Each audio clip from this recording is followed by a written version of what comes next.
하나님 말씀 로마서 8장 1절에서 4절 말씀 읽어드리겠습니다.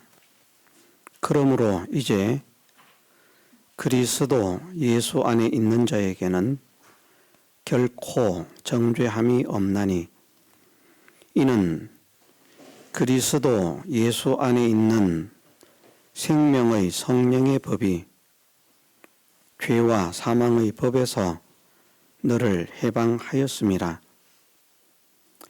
율법이 육신으로 말미암아 연약하여 할 수 없는 그것을 하나님은 하시나니 곧 죄를 인하여 자기 아들을 죄 있는 육신의 모양으로 보내어 육신의 죄를 정하사 육신을 쫓지 않고 그 영을 쫓아 행하는 우리에게 율법의 요구를 이루어지게 하려 하심이니라. 아멘. 오늘은 이 말씀을 통해서 우리가 늘 많이 배웁니다마는 우리를 향하신 예수님의 사랑, 예수님의 은혜를 다시 한번 새겨보고 또 생각하면서 우리의 남은 생애를 주님의 사랑과 은혜에 감사하고 감격해서 찬양하는 자로 또 주님께 영광을 돌리는 자로 살아갈 수 있는 그런 사람이 되게 해주시기를 주님의 이름으로 축원합니다. 고린도 후서 5장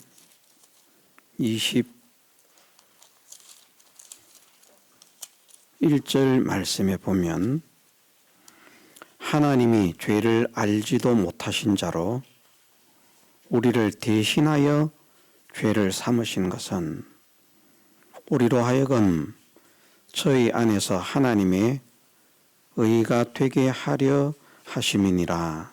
아멘.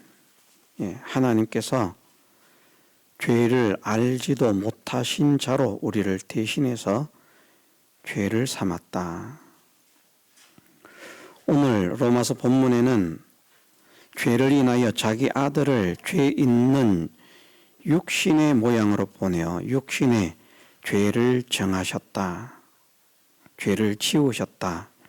네가 죄가 있다라고 선언하시듯이 그렇게 죄를 담당하게 하신 것을 죄의 형을 받게 하신 것을 말씀하십니다. 그런데 우리의 죄를 짊어지신 주님은 어떤 분인가? 죄를 알지도 못하신 분이라 그렇게 말씀하십니다. 히브리서 4장 15절 말씀에는 우리에게 있는 대제사장은 우리 연약함을 체휼하지 아니하는 자가 아니요 모든 일에 우리와 한결같이 시험을 받은 자로 돼 죄는 없으시니라. 아멘. 예수님은 우리의 대제사장이신데 모든 일에 우리와 한결같이 조금도 다를 바 없이 시험을 받으셨다. 예수님은 어려움을 겪지 않은 분이 아니고 핍박을, 고통을, 고난을 당하지 않은 분이 아니고 시험거리가 없었던 분이 아니고 모든 일에 우리와 똑같은 한결같이 시험을 받으셨다.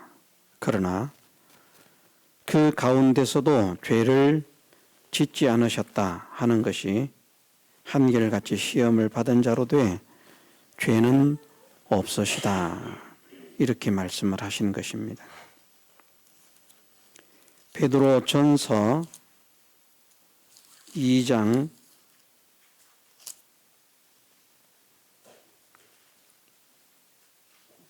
21절에서 22절 말씀에 이를 위하여 너희가 부르심을 입었으니 그리스도도 너희를 위하여 고난을 받으사 너희에게 본을 끼쳐 그 자취를 따라오게 하려 하셨느니라. 저는 죄를 범치 아니하시고 그 입에 괴사도 없으시며. 아멘. 이렇게 말씀하셨습니다. 저는 죄를 범치 않으셨다. 죄가 없으시다. 또 말씀하시기를 죄를 알지도 못하신 분이라. 그렇게도 성경에는 말씀을 하십니다. 죄를 알지도 못하신 분이다. 죄를 알지도 못하신다라고 하는 것은 지식으로 죄가 어떤 것인지 알지 못한다는 것이 아니라 죄와 친분이 없다. 죄와 교제가 없다. 죄와 만난 일이 없다. 죄를 상대한 일이 없다. 친분을 가지고 상대하는. 문자적으로는 지식적으로 알지 못하는 것처럼 말씀하셨습니다마는 실제로는 죄가 어떤 것인지 누구보다도 잘 아시는 분입니다. 무엇이 죄가 되는지 잘 아시는 분입니다. 그러므로 죄를 알지도 못하신 분이라 말씀하시는 것은 죄와는 관계가 없다는 것이죠. 우리가 어떤 사람을 찾아갔는데 당신 누구세요? 나는 모르는데요. 그러면 이제 친분이 없기 때문에 그런 것이죠. 내가 당신 이름은 들어봤습니다마는 한 번도 만난 일이 없었는데 그러면 이름 정도는 아는 것이죠. 그런 의미에서 죄를 알지도 못하신 자라. 죄와 상관없이 사신 분이라는 것입니다. 죄와 섞여서 죄와 뒹굴면서 죄 속에 거하면서 사신 분이 아니라 죄는 완전히 차단을 하고 죄를 가까이 하지 않고 그 죄를 멸하기 위해서 당신의 생명을 아낌없이 내어 던지는 그런 분이 예수님이셨다 하는 것을 말씀을 하십니다. 이런 예수님을 그 육신의 죄를 정하셨다. 죄를 범치도 않으시고 죄가 없으시고 죄와 상관도 없고 죄를 알지도 못하신 분을 그에게 죄를 뒤집어 씌웠다. 자, 우리 같으면 얼마나 억울하겠습니까? 여러분들, 제가 만일 100만 원을 잊어버렸는데 분실했는데 여러분들에게 내 100만 원 가져갔죠? 그럼 어떻겠습니까? 안 가져갔다고. 가져갔잖아요. 왜 가져가놓고 안 가져갔다고 그러세요? 난 정말 안 가져갔다고. 가져간 거 다 아는데 시침이 띄지 마세요. 저하고 상대를 하시겠습니까? 안 하시겠습니까? 제 얼굴 보기도 싫을 겁니다. 내가 저놈의 인간을 다시는 쳐다보나 봐라. 치가 떨리지 않겠습니까? 아니, 나를 어떻게 알고, 그런데 우리는 어떤 사람입니까? 그 죄는 아니지만 죄가 있음에도 없는 죄를 뒤집어 씌울 때 정말 우리는 억하심정을 어찌할 수가 없습니다. 그런데 예수님은 죄를 짓지 않으셨어요. 죄와 상관이 없으십니다. 죄를 알지도 못하십니다. 입술로나 행동으로나 생각으로나 그 어떤 것으로도 죄를 한 번도 가까이 해본 일이, 죄와 교제를 해본 일이, 죄와 악수를 하고 사귀어 본 일이 없는 분이십니다. 그런 분에게 죄를 뒤집어 씌우셨다는 겁니다. 너는 죄인이다. 그것을 죄 있는 육신의 모양으로 보내어 육신의 죄를 정하셨다라고 말씀합니다. 죄가 없는 분인데 너는 죄인이야. 너는 죄인이야. 죄가 없으신 예수님이신데 왜 억울하게 죄 없는 나를 죄인으로 정죄를 하십니까? 아버지께 한거를 하지 않으시고 예, 제가 그 죄를 담당하겠습니다. 그 죄가를 치르겠습니다. 그 죄의 형벌을 마땅히 받겠습니다. 죄가 없으신데. 뭐 양심에 끌리는 것이 털끝만큼이라도 있는 분이라면 모르겠지만 마음으로나 말로나 행동으로나 인격으로나 무엇으로든지 죄라고 하는 것은 털끝만큼의 죄도 범치를 않으셨는데 예. 뭐 털끝은 큰 것입니다. 큰 것.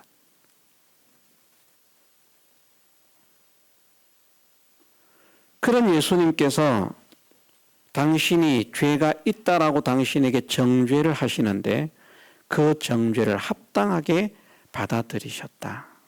무엇 때문에 그럴까? 우리 때문인 것이죠. 우리를 사랑하셔서. 요한 1서 4장 10절에서는 이렇게 말씀을 하십니다. 사랑은 여기 있으니 우리가 하나님을 사랑한 것이 아니요 오직 하나님이 우리를 사랑하사 우리 죄를 위하여 화목제로 그 아들을 보내셨음이니라. 아멘. 사랑은 여기 있으니 우리가 하나님을 사랑한 것이 아니요 오직 하나님이 우리를 사랑하사 우리 죄를 위하여 화목제로 그 아들을 보내셨다라고 말씀하십니다. 우리가 하나님을 사랑하기 때문에 하나님께서 우리를 사랑하셔서 그 아들을 보내신 것이 아니라 우리는 하나님을 사랑하지도 않는데. 자, 로마서 5장에 우리가 배웠습니다마는 우리는 아무 쓸모없는 무익한 그런 사람인데 우리를 위해서 주님이 대신 죽으셨다. 우리는 하나님 말씀 순종하기보다는 하나님 말씀 거역하기를 잘하는 죄인일 때 주님이 우리를 대신해서 죽으셨다. 우리가 하나님 편이 되어서 하나님께 순종하면서 하나님 찬양하면서 옹호하면서 하나님을 추종하면서 따를 때 우리를 위해서 죽으신 것이 아니라 우리가 아직 원수 되었을 때 마음으로도 하나님을 대적하고 입술로도 하나님을 대적하고 회방하고 원망하고 불평하고 그렇게 하나님의 원수처럼 행하는데 그런 우리를 하나님이 사랑하셔서 자기의 독생자를 보내셨다는 것입니다. 자기의 독생자를 보내셨다. 하나님의 사랑이 우리에게 이렇게 나타난 바 되었으니 하나님이 자기의 독생자를 세상에 보내심은 저로 말미암아 우리를 살리려 하심이니라. 아멘. 그 사랑하는 아들을 하나님께서 보내셨다는, 죄가 없으신 예수님이 보내심을 받아서 왔습니다. 그리고 죄가 없으신데 그 육신에 죄가 있다라고 정죄를 당하십니다. 무엇 때문에? 이사야 말씀에 보면 그 해답을 이렇게 말씀하시고 있습니다. 이사야 53장, 우리가 잘 아는 그런 본문입니다마는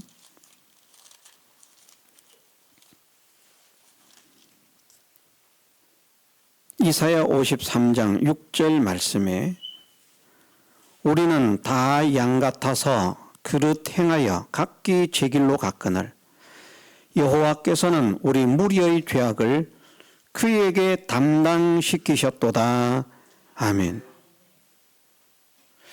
예수님께서 죄가 있어서 죄를 지어서 죄인으로 정죄를 당하신 것이 아니라 그릇 가는 길을 끊임없이 행하고 있는 우리 모두의 죄를, 우리의 죄를, 나의 죄를 예수님께 담당시키셔서, 그분은 죄가 없는데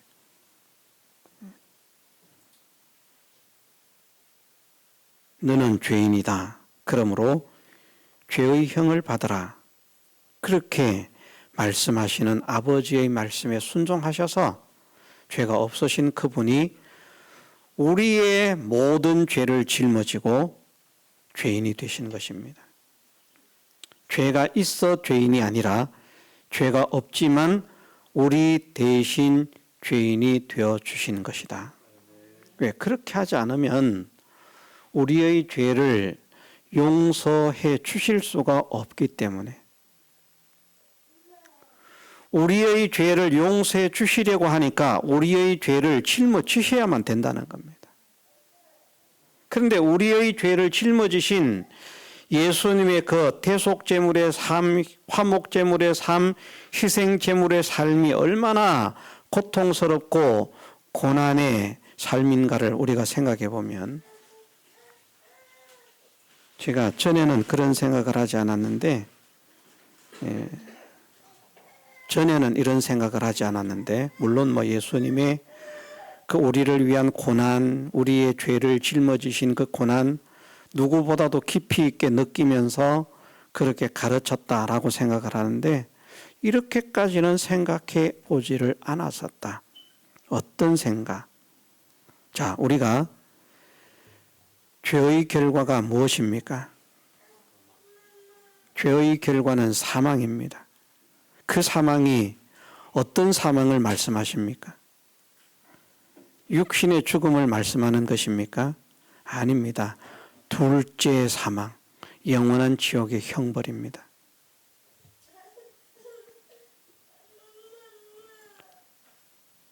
어제 오늘 말씀을 생각하면서 제 마음속에 불현듯 이것이 깨달아집니다. 주님의 고난은 우리의 세상의 삶의 고난만을 대신 져주신 것이 아니라는 것이죠. 우리는 죄로 인해서 영원한 지옥에서 영원히 형벌을 받아야 마땅한 그런 죄인이었습니다. 그 지옥의 고통을 주님이 담당하시는 겁니다. 저는 이것이 어제 믿어졌습니다. 깨달아졌습니다. 우리 죄를 담당하신다는 것은 그냥 단순히 우리 죄를 용서하기 위해서 우리 삶의 무거운 짐들을 대신 져주시는 그 정도의 무게의 짐을 지신 것이 아니라, 이 죄로 인해서 영원히 받아야 할 그 저주, 그걸 담당해야만 우리를 그 저주에서 건져주실 수 있는 겁니다. 우리가 이 죄로 말미암아 영원히 지옥에서 고통을 당할 수밖에 없는 그 고통을 주님이 대신 담당하셔야만 우리를 그 고통에서 건지실 수 있는 겁니다. 그 형벌을 받지 않으시면 죄의 형벌을 받으신 게 아닙니다. 제가 어제 이것이 깨달아졌습니다. 주님의 고난은, 지금까지 내가 나를 위한 주님의 고난, 주님의 사랑을 안다고 했지만 너무 얕게 알고 있었구나. 수박 거달기식으로 그 고난을 생각하고 있었구나. 내가 괴로운 삶을 살아야 되는데 그 괴로운 삶을 살지 않도록 내 짐을 덜어주셨구나. 그 정도의 수박 거달기. 그런데 이 문제가 아니라 죄의 결과는 영원한 지옥의 멸망이래. 죄의 결과는 영원한 지옥의 불행, 죄의 결과는 영원한 지옥의 비참, 죄의 결과는 영원한 지옥의 고통이라는 겁니다. 그 문제를 담당하셔야 되는, 그 문제를 해결하셔야만 되는 겁니다. 그러니 주님이 우리와 같은 인간의 몸을 가지고 이 땅에 오시되 우리보다 연약한 몸을 가지고 오셔서 주님의 말씀을, 우리의 의의를 이루시기 위해서 완성하시는 것도 정말 힘들고 어려운 일이지만, 죄로 인해서 우리가 영원히 받아야 할 그 고통에서 벗어나게 하시기 위해서 주님은 우리가 표현한다고 하면 지옥 같은 고통을 당하신 겁니다. 이것이 깨달아지고 믿어지는 저나 여러분들이 되시기를 주님의 이름으로 축원합니다. 이것이 깨달아지는, 주님의 나의 죄의 짐을 담당해 주신 것은 세상의 짐만 조금 가벼워지라고 내 짐을 짊어지신 것이 아니라 내 죄의 문제를 해결하지 않으면 나는 진짜 지옥에서 영원히 고통을 당할 수밖에 없었는데 그 고통을 대신 당하심으로 나를 그 지옥의 고통에서 건져주신 것이구나. 그 죄값을 치르지 않으면 건져주실 수가 있겠습니까? 예를 들어서 우리가 100만 원의 벌금을 내게 되었다라고 가정을 해보십시다. 근데 내 수중에는 10원짜리 하나도 없습니다. 다른 사람이 대신 내줍니다. 대신 내주니까 50만 원만 내주면 100만 원 낸 것으로 인정을 합니까? 그렇지 않습니다. 100만 원을 내야 된다고 하면 100만 원을 다 채워서 내야 됩니다. 누가 내든지. 부모가 내든 형제가 내든 친구가 내든 누가 내든. 우리가 죄로 인해서 당해야 할 고통은 세상의 고통이 아니었습니다. 이건 작은 거예요. 우리가 우리의 죄로 인해서 당해야 할 고통은 영원한 고통이었습니다. 영원한 멸망이었습니다. 영원한 비참이었습니다. 지옥의 멸망이라는 것이죠. 지옥의 고통이라는 것이죠.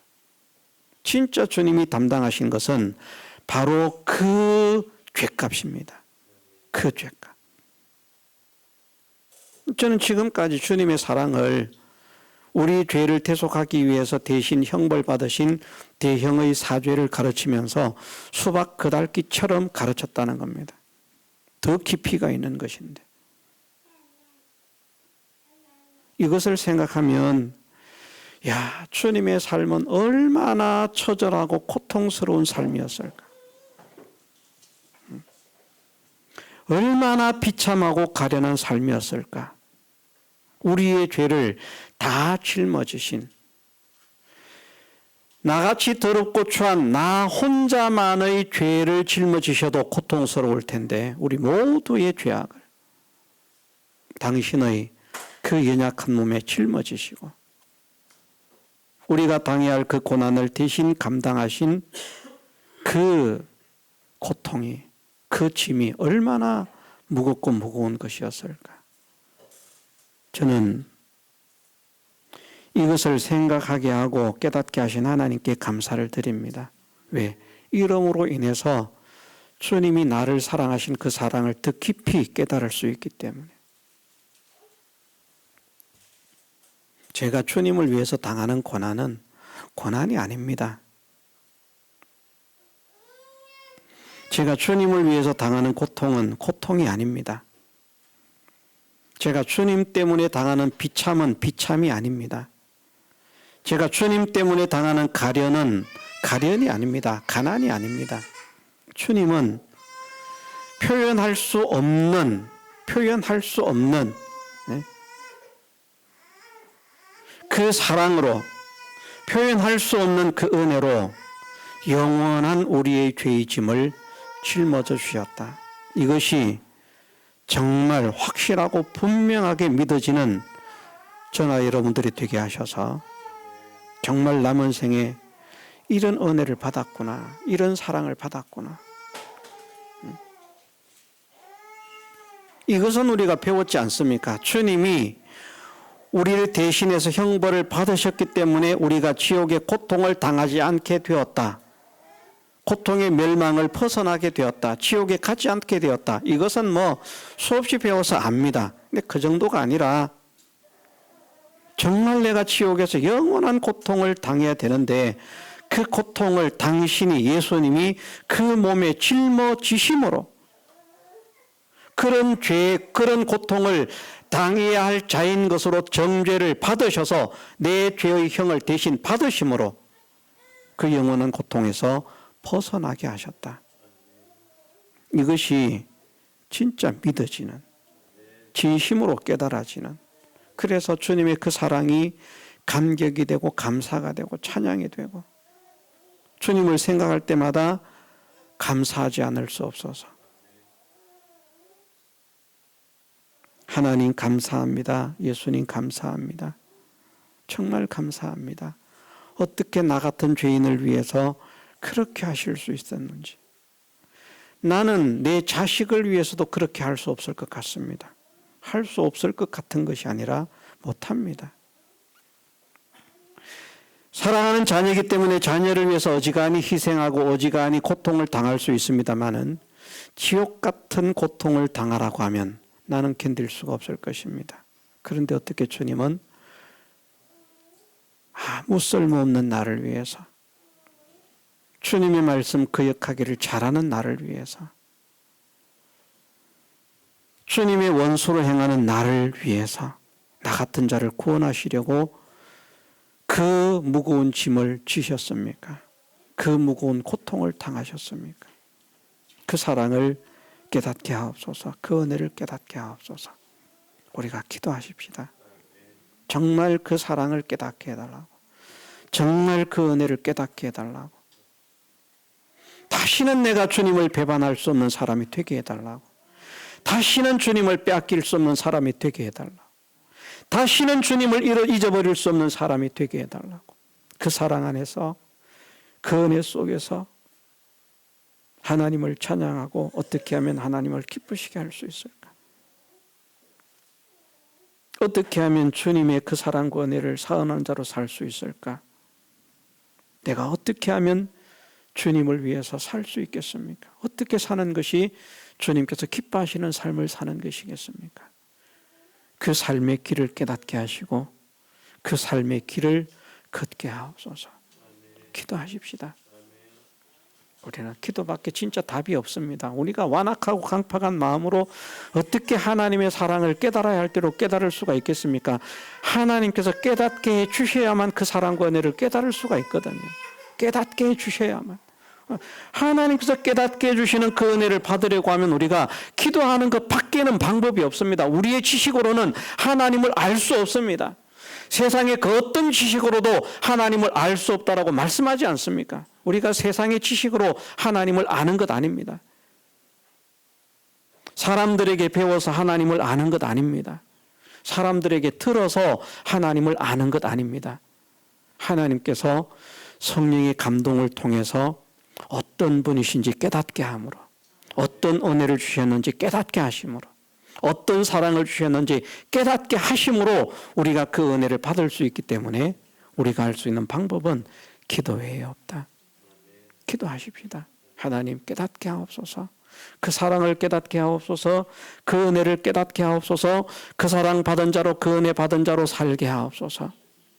어떻게 나 같은 자를 위해서 주님이 그런 고난을 당하실 수 있었습니까? 하나님 나를 얼마나 사랑하셨으면 독생자 예수님께 나의 죄의 짐을 대신 짊어지게 하실 수 있었습니까?